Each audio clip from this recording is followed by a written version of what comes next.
The Last Signal by Don Simmons.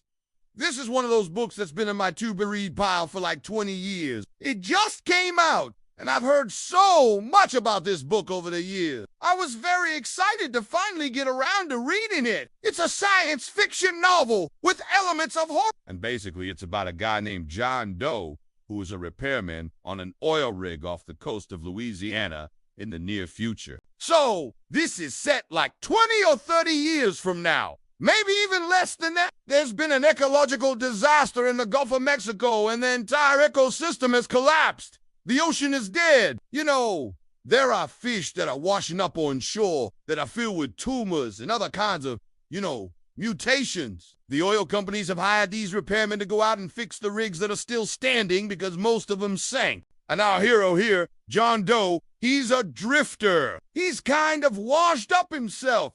He doesn't have any real prospects. He goes out and he fixes the rigs. Along with him is a crew of 3 other people. One is an explosives expert named Boomer, another guy named Wayne, who operates the crane. And then also, there's a teenager, a kid named Gator, who's like a runaway hitchhiked onto the rig. They're reworking on one of the rigs and they hear a distress signal coming from beneath the water. They're able to find the source of the signal, which is an underwater city called Atlantis. But it turns out to be an abandoned city. Or is it? Because once they dive down and start exploring this place, they realize that some people are living down there. There's a couple of survivors. I don't want to give too much away, but they seem to be descendants of people who were, genetically engineered to live underwater, who were part of an experiment that was going on in this underwater city when the ecological disaster happened. And they seem to be living a pretty simple life.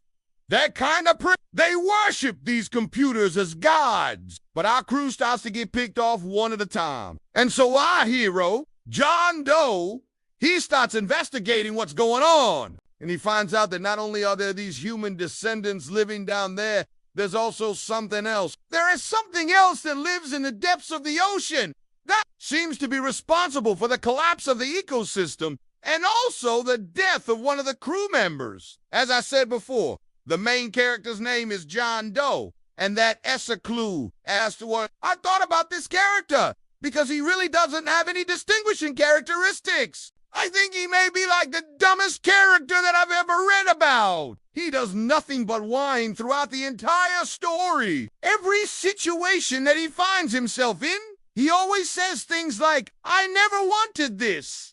How did I get here?" Like he's never responsible for anything that happens to him. He's never done anything to deserve his fate. He's just a victim of circumstance. He has a flashback early on in the story where he remembers how he got to this point in his life.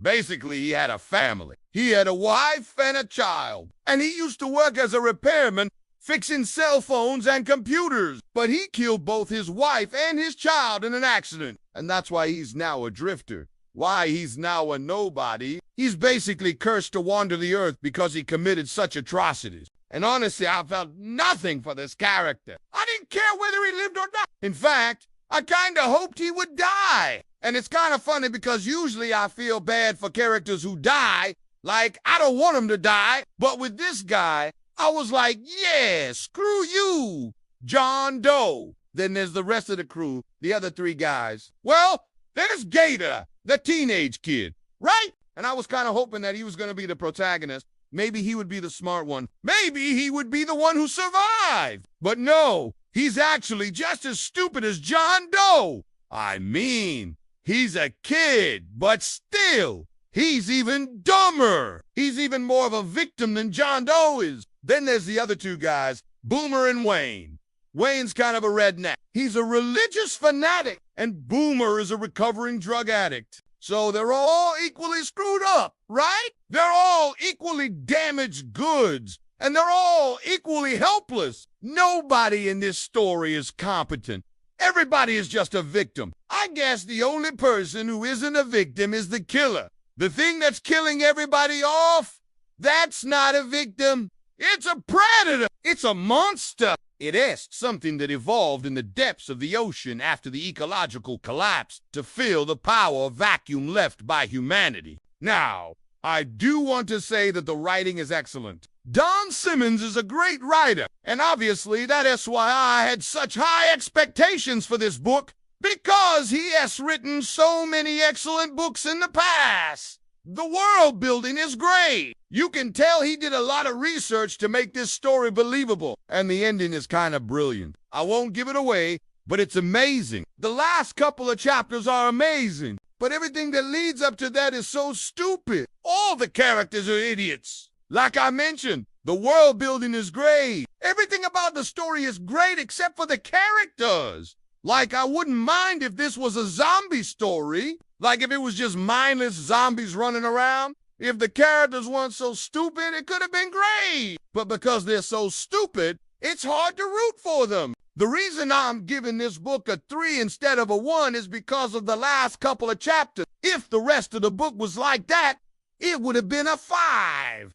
But as it is, I think a 3 is fair. If you're a big fan of Don Simmons, I think you'll still enjoy this book. Just don't expect the characters to be as strong as they usually are in his novels. Also, if you like Lovecraft and you like cosmic horror, this is for you. You'll love it. I love the way that he writes about the ocean. The ocean is such a huge presence in this book.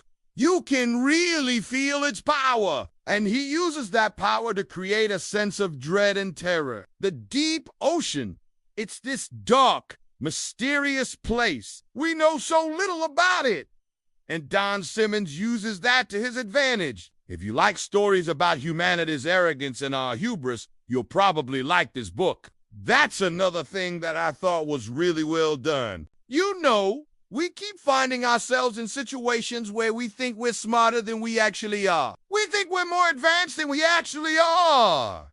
And we keep getting punished for it. And that's what happens in this story. So if you like those things, then I think you'll like this book. But if you're looking for strong characters, then this isn't the book for you. But again, the last couple of chapters are amazing. So I don't want to give the impression that the book is terrible.